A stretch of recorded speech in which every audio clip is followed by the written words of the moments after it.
প্রিয় দর্শক, প্রীতি ও শুভেচ্ছা। দেশে এবং দেশের বাইরে যে যেখানে বসে আমাদের এই অনুষ্ঠান দেখছেন, আপনাদের সবাইকে আমন্ত্রণ জানাচ্ছি সংবাদপত্রের খবর নিয়ে জনসাধারণের মতামতের অনুষ্ঠান পাবলিক রিয়াকশন দেখার জন্য। আজকের সংবাদপত্রের উল্লেখযোগ্য খবরগুলো নিয়ে আমরা এসেছি গুলিস্তান।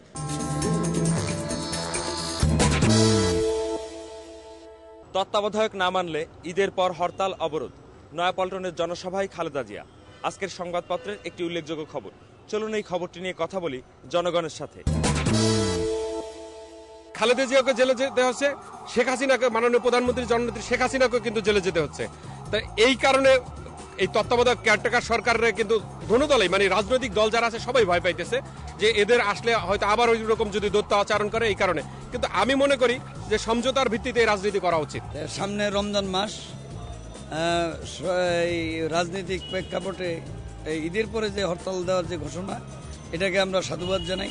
কেননা যে ঈদের আগে রমজান মাস মুসলমানদের একটা ধর্মীয় উৎসব, তারপরে ঈদের পরে হরতাল দেওয়াটা এটা আমরা যৌক্তিক মনে করি। আমরা চাই সুস্থ সুন্দর পরিবেশ, চাই রাজনৈতিক শান্তি, চাই স্থিরতা, চাই সংযতের মাধ্যমে উভয় পক্ষে দুজন বৈশা আপস মীমাংসায় তত্ত্বাবধায়ক সরকার হোক আর নির্বাচিত সরকারই হোক, নির্বাচিত সরকার হলে ভাই তার পক্ষেই সে একজন লোক সেট করবে যে নামই হোক, তার একজন লোকই সেট করবে। তাহলে তো এই সরকার থাকাই ভালো, একই কথা। এই জন্য দুজন মিলিয়া সমঝোতার সাথে রাজনৈতিক দল আছে, আরও দেশের মানে রাজনীতিবিদ আছে, তাদের একখানে বৈশা সমঝোতার মাধ্যমেই একজন নিরপেক্ষ একজন লোক দিয়েই নির্বাচনটা করা। যেটা সংবিধানে আছে, যেটা আদালত কর্তৃক রায় হয়েছে, ওটাই মানা উচিত। বর্তমানে সংবিধানে তত্ত্বাবধায়ক সরকারের বিষয়টা উল্লেখ নাই, হ্যাঁ বাতিল হয়ে গেছে। অতএব সেই হিসাবে বর্তমান সরকারের অধীনে অথবা অন্তর্বর্তীকালীন একটা মানে সরকারের অধীনে নির্বাচন হওয়াটা, তো বিরোধী দলীয় নেত্রীর উচিত যে কিভাবে অন্তর্বর্তীকালীন সরকারের অধীনে নির্বাচনটা সুষ্ঠু হতে পারে সেই বিষয়ে মানে সংলাপে বসা তাদের দরকার। দেশের সবকিছুর দায় দায়িত্ব আসলে আমাদের রাজনীতিবিদদের উপর। এদের উচিত হলো সবাই বসে, যেভাবে হোক একটু মন মানসিকতা নরম করে বসে এটা সিদ্ধান্ত নেওয়া ভালো। আরো 2টি টার্ম নির্বাচন করা যাবে। যে তত্ত্বাবধায়ক সরকার বলতে তো উনি রায় দিয়ে গেছে যে এটা থাকবে, 2 বছর পরে হয়তো বাতিল করা যেতে পারে।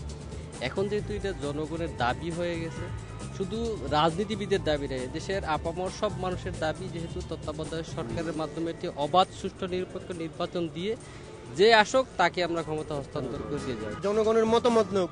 যদি জনগণের মতামত এতগুলো মানে ভোটের মধ্যে পড়ে যে 50%-এর বেশি পড়ে, তাহলে উনি তত্ত্বাবধায়ক সরকার করবে। আর যদি না হয়, বিরোধী দল হরতাল দিবে, আমাদের ব্যবসায়ীরা আমরা না খাইয়ে মরবো, আমরা যারা রিক্সা চালাই ঠেলা গাড়ি চালাই তারা না খাইয়ে মারবো। এখন সরকার তো আমার জন্য, আমি তো তারে ভোট দিয়ে বানাইছি। সে যদি আমাদের দিকে তাকায়, তাহলে এই যে বিএনপি হরতাল দেয় নাই, আমরা তো খুশি। যদি ঈদের পরে লাগাতার হরতাল দেয়, আমাদের অবস্থা কি হবে, দেশের অবস্থা কি হবে, অর্থনৈতিক অবস্থা কি হবে? আমরা তো পঙ্গু হয়ে যাব। বিশ্বের দরবারে দেখেন আপনারা, এই হরতাল দেওয়ার জন্য কোনো ইনভেস্টমেন্ট হচ্ছে না।